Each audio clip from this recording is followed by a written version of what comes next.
गुजरात के राजकोट से पहचान छिपाकर प्यार के जाल में फंसाने और शोषण करने का एक बेहद सनसनीखेज मामला सामने आया है। शाहरुख नाम के एक शख्स ने खुद को हिंदू बताया, नाम बदला, एक नाबालिग लड़की को अपनी हवस का शिकार बनाया और कैसे शाहरुख एक्सपोज हुआ, ये रिपोर्ट देखिए।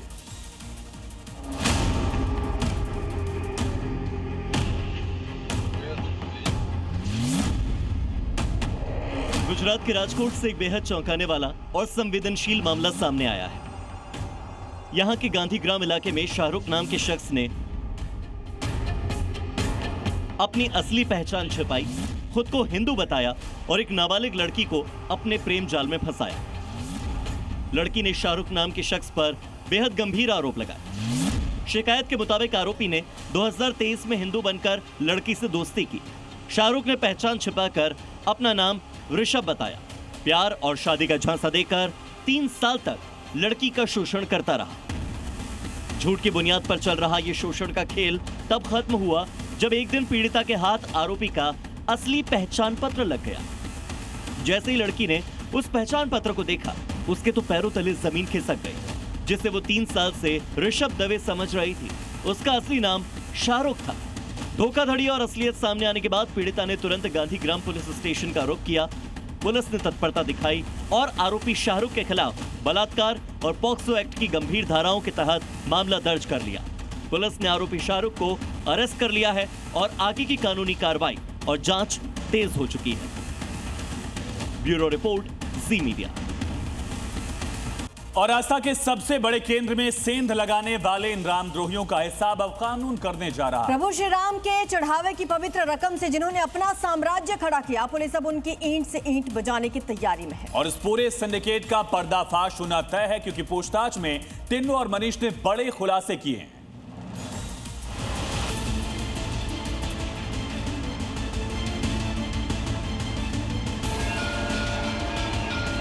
अयोध्या के भव्य राम मंदिर में रामलला के चढ़ावे पर हाथ साफ करने वाले गुनहगारों पर कानून का शिकंजा अब पूरी तरीके से कस चुका है। पुलिस की रिमांड में आए मुख्य आरोपी टिन्नू यादव और मनीष यादव ने पूछताछ में ऐसे सनसनीखेज राज उगले हैं, जिसे सुनकर जांच अधिकारी भी दंग हैं। रामलला के चरणों में श्रद्धा से अर्पित किए गए धन से प्रॉपर्टी का साम्राज्य खड़ा किया जा रहा था। ब्लैक मनी को व्हाइट करने के लिए बाकायदा ठेकेदारी की फर्म बनाई गई थी। पुलिस अब इन सफेद पोश चोरों की कुंडली खंगाल रही है। आस्था के सबसे बड़े केंद्र प्रभु श्री राम के दरबार में सेंध लगाने वाले इन गुनहगारों के चेहरे देख लीजिए। ये है टिन्नू यादव और मनीष यादव, जिन्होंने पूछताछ में बड़े खुलासे किए हैं। सूत्रों के मुताबिक पूछताछ में मुख्य आरोपी टिन्नू यादव ने कबूला है कि उसने रामलला के चढ़ावे की चोरी की रकम से शहादतगंज में अपने बेटे रवि यादव के नाम पर कीमती जमीन खरीदी थी। सिर्फ जमीन ही नहीं, काली कमाई को खपाने के लिए बाकायदा जाल बुना गया था। टिन्नू की पत्नी के नाम पर चल रही सौंदर्य कंस्ट्रक्शंस कंपनी नाम की फर्म को लेकर भी पुलिस के हाथ बड़े सुराग लगे हैं। पुलिस को शक है कि चढ़ावा चोरी की करोड़ों की धनराशि को इसी कंस्ट्रक्शन फर्म के जरिए व्हाइट यानी लीगल किया जा रहा था। फर्म में जीएसटी जमा करने को लेकर भी टिन्नू ने कई राज खोले हैं, जिसके बाद अब पुलिस स्टेट जीएसटी के अधिकारियों से संपर्क साधकर इसके वित्तीय साम्राज्य को ढाने की तैयारी में है। वहीं मामले के दूसरे आरोपी मनीष यादव ने पुलिस के सामने अपना जुर्म पूरी तरीके से कबूल कर लिया है। मनीष ने न सिर्फ चोरी की बात मानी, बल्कि इस पूरे खेल में टिन्नू की क्या भूमिका थी उसे भी शीशे की तरह साफ कर दिया। मनीष ने बताया कि राम मंदिर में ड्यूटी लगने के कुछ ही समय के भीतर उसने इस काली करतूत को अंजाम देना शुरू कर दिया था।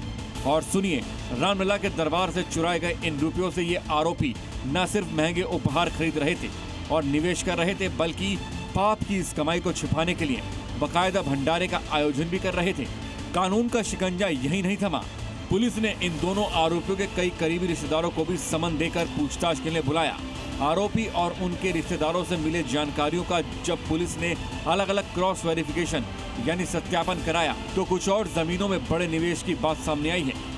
यानी मंदिर की पवित्रता को कलंकित करके ये आरोपी अपने लिए अकूत संपत्ति खड़ी कर रहे थे।